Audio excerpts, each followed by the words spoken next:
ఇది మీరు స్కిప్ చేశారు అంటే మమ్మీ చేసిన స్పెషల్ రెసిపీ మిస్ అయినట్టే.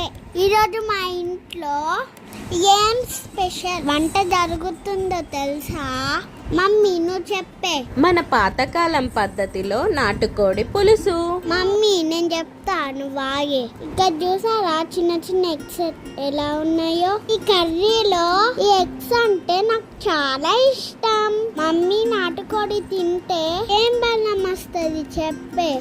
మంచి ప్రోటీన్స్ అంటే ఇందులో చాలా మంచి న్యాచురల్ ప్రోటీన్స్ ఉంటాయి. అంటే శరీరం పెరుగుదల, కండరాల నిర్మాణానికి చాలా సహాయపడుతుంది. అలా మంచి శక్తిని అందిస్తుంది. అలాగే సమతుల్య ఆహారంలో భాగంగా ఉండవచ్చు. సాధారణంగా నాటుకోడి మాంసం కొంచెం గట్టిగా, తక్కువ కొవ్వుతో ఉంటుందని చాలా మంది భావిస్తారు. అలాగే ఎముకల, కండరాల ఆరోగ్యానికి ఉపయోగపడే పోషకాలను అందిస్తుంది.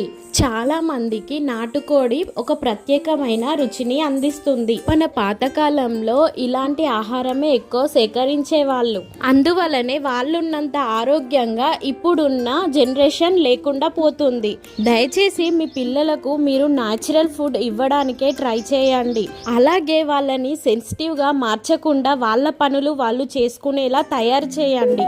థ్యాంక్ యూ అమ్మా, ఇలాంటి మంచి ఇన్ఫర్మేషన్ షేర్ చేసినందుకు. ఫ్రెండ్స్ చాలా హ్యాపీ.